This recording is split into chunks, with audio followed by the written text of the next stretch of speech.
and welcome to Conservator's Corner. This is a video series devoted to exploring the care and research of the Detroit Institute of Art's collection. I'm Anna Hanspach and I'm the paintings conservator at the DIA. And I'm Jim Storr, the DIA's font maker. This is a two-part presentation where we will talk about how we prepared this mural for its installation here in the New Asian Galleries that opened in November 2018. In today's video, I will introduce how the mural was made, how it came to be at the DIA, and the conservation work it needed. Here at the DIA, we have conservation labs devoted to the care of painting, objects, paper, and textiles. Aid in the research and treatment of our collection, we also have a conservation scientist and an imaging specialist. A mount maker and two paper care specialists are part of our department as well. Today, I would like to briefly welcome you into the Paintings Conservation Lab. Sometimes, however, projects are so large or otherwise unusual that they take me out of the confinements of my regular lab. This happened when my colleague Jim Storr and I worked on the three large mural fragments. The mural depicts Bodhisattva, seated with one leg bent and the other resting on a small lotus. A Bodhisattva is a revered being who is on the path of becoming a fully enlightened Buddha. Bodhisattvas are motivated by the great compassion to reduce suffering for all beings. The image once extended further, as we can see from the cut of halos of two more figures, but we do not know the full extent of original composition. We also do not know the exact origin of this mural fragment. It is speculated to have come from a temple or monastery from the Shaanxi region in China. It probably dates to the 1300s. How was the mural made? Before the mural was painted, the wall was prepared with a clay plaster. Some of that original plaster has remained until today, and we can observe that it consisted of three separate layers, as you can see in the details.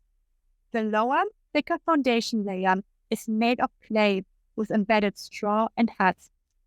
These fibers aided with stability, attachment, and leveraged shrinking.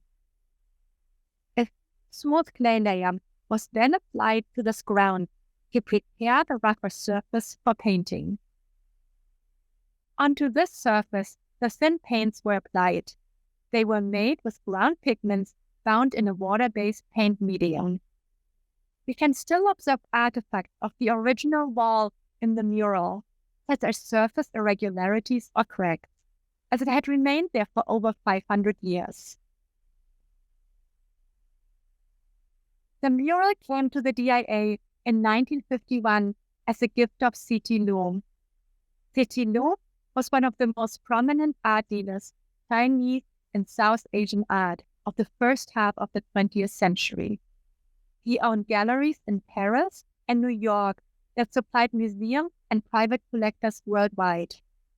Here, you see him in front of the DIA's mural shortly before it came to the museum.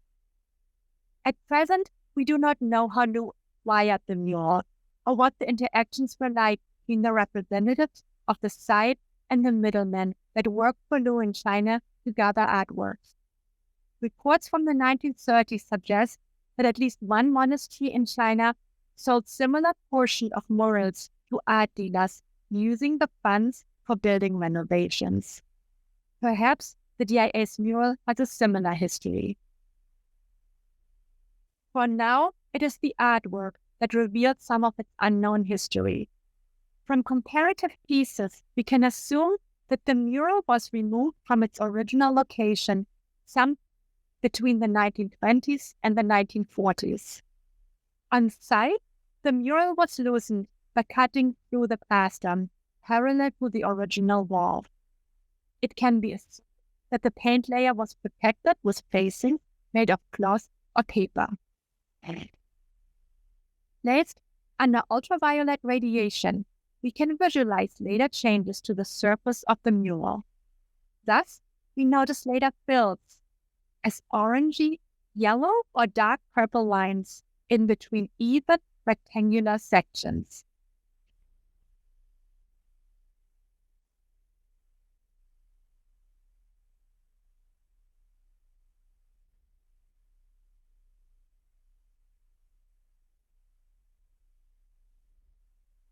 In this slide, the joints are outlined in yellow.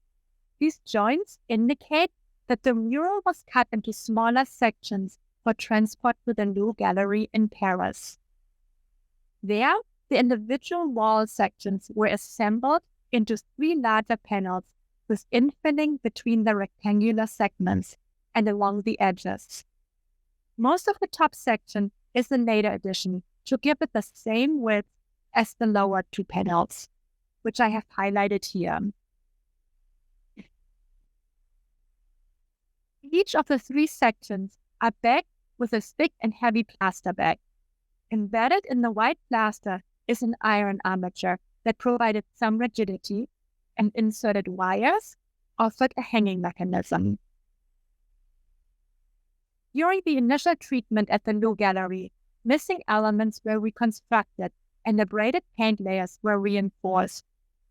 Later interventions here at the DIA focused on stabilizing and securing the original paint layers.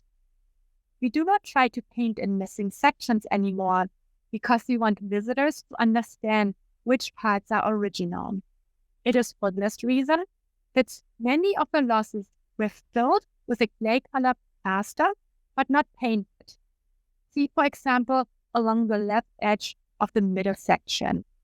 I have highlighted them in yellow here. I followed the same conservation approach during this last treatment.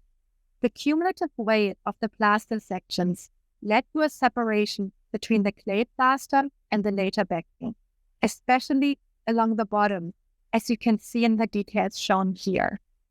Cracks and losses occurred because the panels were flexible and bent easily.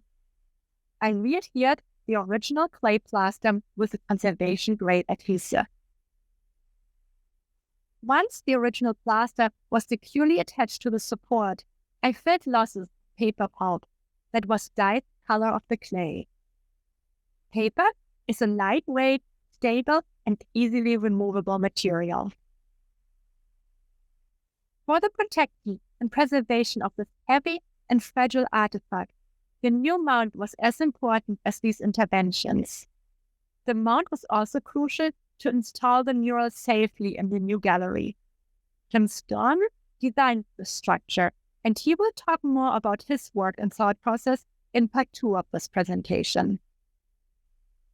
Thank you for watching this video on the Bodhisattva mural. Be on the lookout for our next installment of Conservator's Corner. Thank you very much for listening. Be safe, and we hope to see you soon in the DIA. Thank you. Bye-bye. Bye.